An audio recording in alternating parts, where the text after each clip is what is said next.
मंगल आशीर्वाद परम पूज्य आचार्य श्री 108 श्रुत सागर जी महाराज एवं परम पूज्य आचार्य श्री 108 प्रमुख सागर जी महाराज।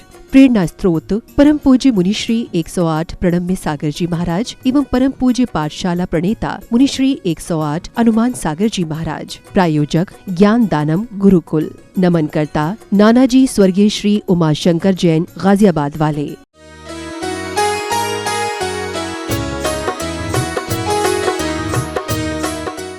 जय बोलिए आचार्य भगवान श्री सोम कीर्ति जी महाराज की जय। बोलिए प्रद्युम्न कुमार की जय। बोलिए इस युग के प्रथमाचार्य श्री चारित्र चक्रवर्ती आचार्य भगवान शांति सागर जी महाराज की।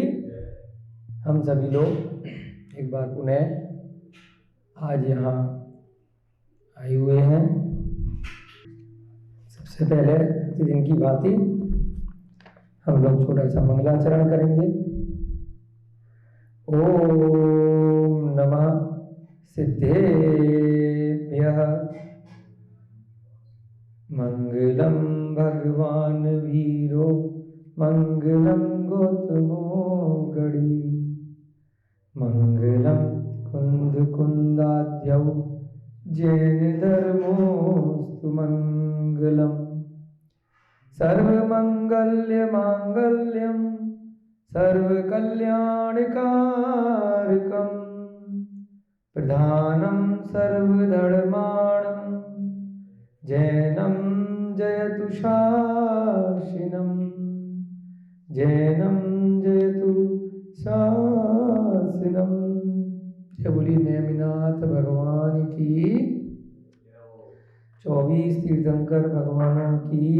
हम लोग तृतीय सर्ग अर्थात तृतीय अध्याय पर जो सोम कीर्ति महाराज द्वारा रचित प्रद्युम्न कुमार ग्रंथ नारद मुनि का वर्णन चल रहा था। इसमें भी हम देख रहे थे 13 सर्ग हैं, यानी 13 अध्याय हैं। भगवान महावीर ने अपने समूह शरण में अपनी दिव्य ध्वनि के माध्यम से इस पौराणिक ग्रंथ का कथानक कहा है, जो पूर्वाचार्यों द्वारा हम तक कालांतर में पहुंचा है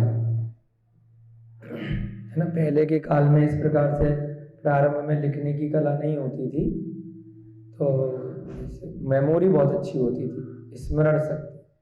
तो स्मरण के द्वारा ही एक बार सुन लिया और ज्ञान, क्योंकि मति श्रुत ज्ञान बहुत अच्छा होता था उसका क्षय उपशम, तो तुरंत वो उनके स्मरण में छप जाता था। तो उसके माध्यम से गुरु परंपरा से एक दूसरे लोग ग्रंथों को सीख, आचार्य के नीचे उनके शिष्य, उनके नीचे शिष्य के फिर शिष्य, फिर ऐसे कालांतर तक हजारों सालों तक अनवरत यानी बिना रुके हुए ये ग्रंथों का वाचन चलता रहा।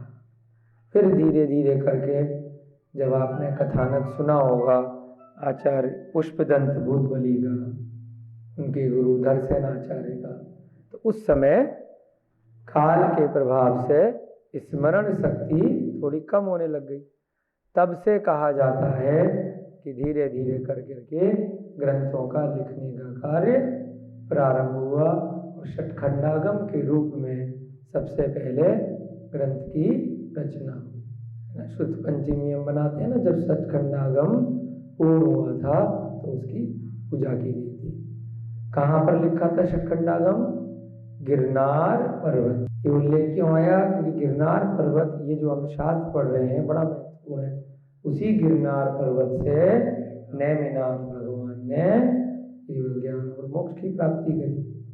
उसके बाद भी हम लोगों का बड़ा पुण्य का उदय है, जो ग्रंथों के माध्यम से हम उसको पढ़ पा रहे हैं, समझ पा रहे हैं, सुन पा रहे हैं, और जितना संभव है अपनी स्मरण शक्ति के माध्यम से उसको स्मरण भी कर पा रहे हैं। फिर उसका बाद में मनन करते हैं, चिंतन करते हैं। तो इस प्रकार से ये ग्रंथ हम तक पहुँचे हैं। धीरे धीरे आगे के आचार्यों ने इनको लिखा, और जिसमें ये सोम कीर्ति महाराज का बड़ा उपकार है। जिन्होंने ये प्रद्युम्न कुमार चरित्र को इतनी सरल भाषा में, सरल क्यों है क्योंकि वर्तमान समय में जो हिंदी हम लोग बोल रहे हैं लगभग उस हिंदी में ही इसका अनुवाद किया गया है ना। अरिहंत साहित्य सदन मुजफ्फरनगर से इसका इस छोटे से ग्रंथ का प्रकाशन हुआ है ना। तो इस प्रकार से हम तक ये ग्रंथ पहुंचा है। बड़ा सुंदर वर्णन चल रहा है सत्यभामा के रूप का, सौंदर्य का बड़ा सुंदर वर्णन है। नारद मुनि का श्री कृष्ण के राजमहल में आकाश मार्ग से प्रवेश हुआ है। दीप्तिमान सूर्य की भांति प्रकाश पुंज की तरह से वे प्रकट हुए है ना। ऊपर से आकाश में उड़ते हुए अचानक से आए और मनुष्य की आकृति लेके उनके राजमहल में प्रकट हो गए। उसके बाद श्री कृष्ण जी अपने अनुभव से जानते थे कि ये तो नारद मुनि है, तो उन्होंने उनका उचित आदर सम्मान दिया। जब ये इनका संवाद चल रहा था, आपस में संवाद चल रहा था कृष्ण जी का और नारद मुनि का, बाकी राजमहल में अन्य मंत्रीगण इत्यादि भी बैठ के सुन रहे थे। तभी नेमिनाथ भगवान का प्रवेश हुआ। अब नेमिनाथ भगवान उस समय तक भगवान नहीं बने थे, कुमार थे। तीर्थंकरों को गर्भ से ही मति श्रुत और साथ में अवधि ज्ञान पहले से रहता है। अवधि ज्ञान क्या होता है? आप लोगों ने तत्वार्थ सूत्र और निम्न ग्रंथों में सुना होगा ना। अवधि, अवधि माने पीरियड। तो यानी कि अवधि ज्ञान में कौन सा ज्ञान आता है कि भूत, भविष्य और वर्तमान के कुछ कुछ कालों का ज्ञान रहता है।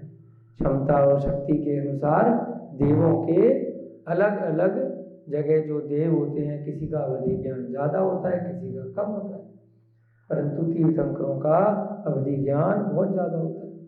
उनको भूत का भी सब पता होता है और भविष्य का भी पता होता है और वर्तमान का भी पहले से पता होता है बिना दीक्षा लिए।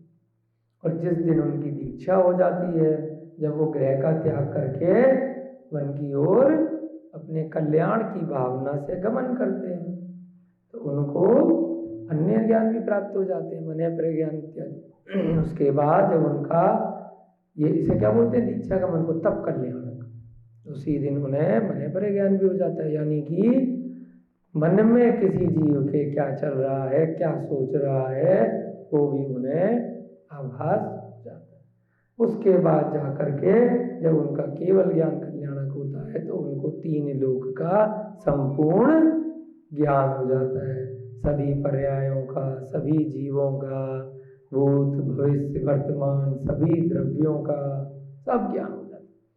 और केवल ज्ञान के बाद जब बाकी के बचे हुए 4 अघातीय कर्म भी नष्ट हो जाते हैं, तो उनको क्या बोलते हैं, मोक्ष कल्याणक हो गया और वो जीव सिद्ध शिला पर चला जाता है। यानी कि शरीर छोड़ करके आत्मा तनुवात विलय में जो सिद्ध शिला के भी ऊपर लोक के अंत में है, वहां पर उनकी आत्मा सदा सदा के लिए विराजमान हो जाती। वहां पर जब संवाद चल रहा था तो नेमिनाथ कुमार का प्रवेश होता है। तो क्यों ये सार बताया? क्योंकि अभी तक उनको केवल ज्ञान की प्राप्ति नहीं हुई है, न मोक्ष हुआ है नेमिनाथ जी को, परंतु सबको पता है कि ये भगवान बनने वाले कुछ समय बाद, है ना, तीर्थंकर बनेंगे, क्योंकि उनके कुछ कल्याणक पहले से हो चुके हैं। गर्भ कल्याणक भी हुआ था, जन्म कल्याणक भी हुआ था, तो उनको भी बड़ा ही उचित आदर सम्मान।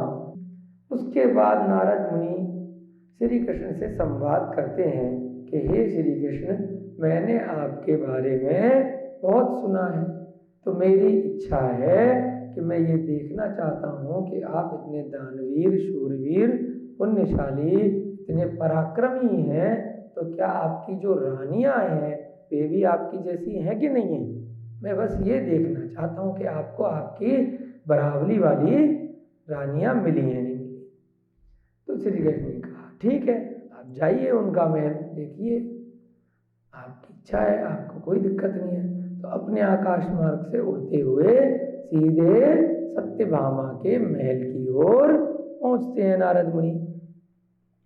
वहां देखते हैं कि अपने रूप सौंदर्य को दर्पण में सत्यभामा निहार रही है। इतनी व्यस्त है कि उसे नारद मुनि के आने का पता ही नहीं चला।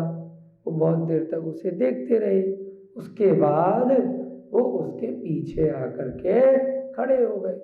दर्पण में जब नारद मुनि को सत्यभामा ने देखा तो देखा कि किस प्रकार से ये तो सौंदर्य के स्वामी है ही नहीं, इतने कुरूप हैं, भस्म लगा रखी है शरीर पर, जटाएं इतनी फैला रखी हैं, है ना। तो उनको अच्छा नहीं लगा उनका रूप देख करके सत्यभामा को कि पता नहीं कौन व्यक्ति है, कहाँ से आ गया है ना। और थोड़ा सा उन्होंने भले ही शब्दों से कुछ नहीं कहा हो, हाव भाव से ऐसा प्रदर्शित किया कि जैसे कि सत्यभामा ने नारद मुनि का तिरस्कार कर दिया हो।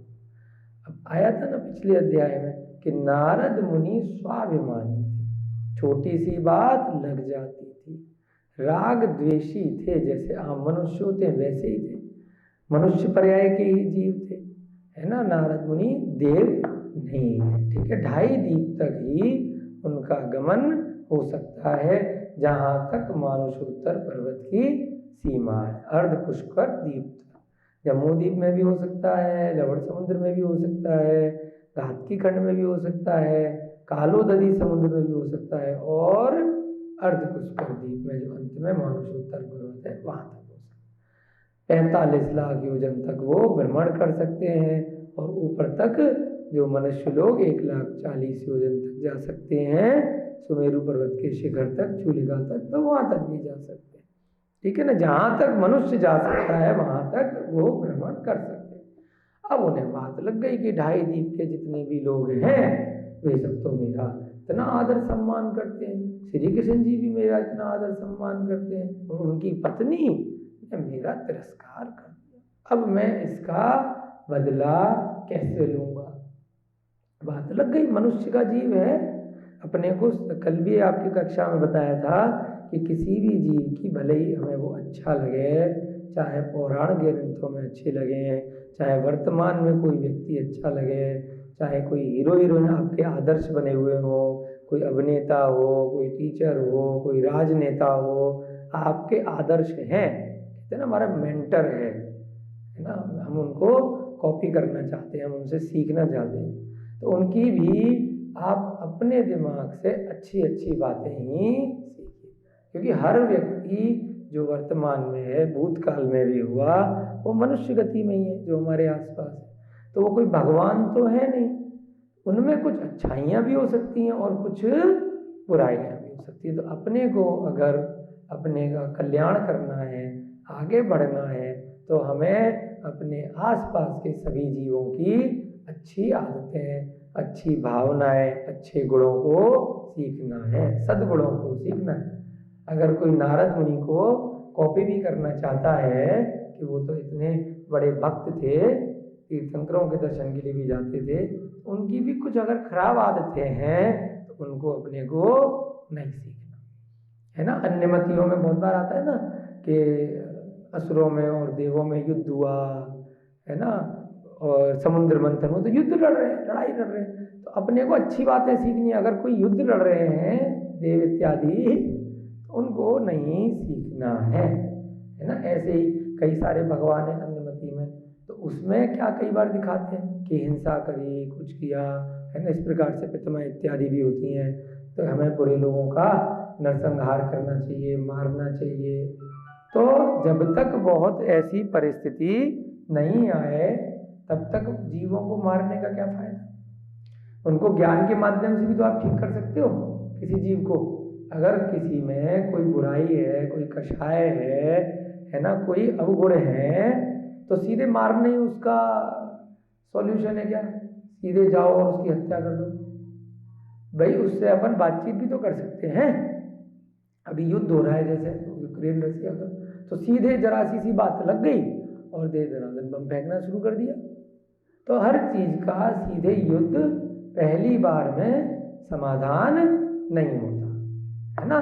पहले बातचीत के जरिए भी कोई अगर मनभेद है, मतभेद है तो उसका रास्ता बीच में निकाला जा सकता है। ये सद्पुरुषों के गुण होते हैं। अगर तब भी बात नहीं बन रही है फिर भी किसी विद्वान के द्वारा बिचौलिया बिठा करके समाधान किया जाता है।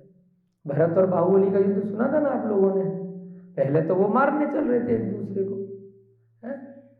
अब पब्लिक ने देखा कि भाई दोनों तो वज्र वृषभ नाराज सेनन के धारक है, इन दोनों का तो कुछ होगा नहीं, हजारों लाखों करोड़ों सेना बेफिजूल में मर जाएगी। जो उन दो भाइयों के युद्ध में जो सेना लड़ेगी वो मर जाएगी। ऐसे ही दो राष्ट्रों का युद्ध होता है, एक का प्रेसिडेंट या प्रधानमंत्री, दूसरे का भी, दोनों तो ऊपर अपने बैठे रहते हैं रूम में, पब्लिक मर रही होती है, सैनिक मर रहे होते हैं। दो लोगों की घमंड की वजह से, मान की वजह से, गर्व की वजह से, ईगो की वजह से कि उसने मुझे ऐसे क्यों कहा। भारत पाकिस्तान का बंटवारा हुआ, लाखों लोग मरे, दो लोगों की ईगो थी, है ना। बाकी पब्लिक चाहे हिंदू हो चाहे मुसलमान हो, किसी को कोई फर्क थोड़ी पड़ रहा था, कोई से भी देश में रह लें, पहले भी तो रह रहे थे। लेकिन दो लोगों की ईगो में लाखों लोगों को बर्बाद कर दिया गया, समाधान ठीक प्रकार से नहीं निकाला गया। तो वो हमें नहीं सीखना है। भले ही स्वाधीनता सेना संग्राम में कई लोगों ने लोगों को मारा हो, कुछ भी किया हो, है ना, अपन के आदर्श है, अच्छी बात है, लेकिन पहले अपन को जैन ग्रंथ पढ़ने हैं कि कहीं पर भी युद्ध की सिचुएशन आए आपके घर में, है ना, पति पत्नी में, माँ बाप में, और भी अड़ोसी पड़ोसी के साथ में, दुकान पे, व्यापार में, ऑफिस में, कहीं पर भी, स्कूल में, कॉलेज में, जहाँ पर भी आप जाते हो वहाँ पर कभी भी मतभेद हुआ तो लड़ना नहीं है, मारना पीटना नहीं है, हत्या नहीं करनी, पहले बीच का समाधान निकालना है। तो ये नारद मुनि के कथानक से बात हमारे मन में आई, तो हमें लगा आप लोगों को बताएं कि हमें उनकी खराब आदत नहीं सीखनी है जो अब आने वाली है। क्या खराब आदत थी? कि सत्यभामा को मजा कैसे चखाया जाए, उसने मेरा तिरस्कार कर दिया। अब जाके सीधे आकाश मार्ग से उड़ते हुए सीधे पहुंचे कैलाश पर्वत पर। कैलाश पर्वत इतना विशाल पर्वत, स्वयं तीर्थंकर आदिनाथ भगवान ने वहाँ से मोक्ष को प्राप्त किया। इतना बड़ा पर्वत, वहाँ पर कितने अनंत जीवों को केवल ज्ञान मोक्ष की प्राप्ति हुई, नाभिराय को भी हुई, भरत को भी हुई, बाहुबली, कितने सारे लोग उस क्षेत्र से वहाँ से मोक्ष।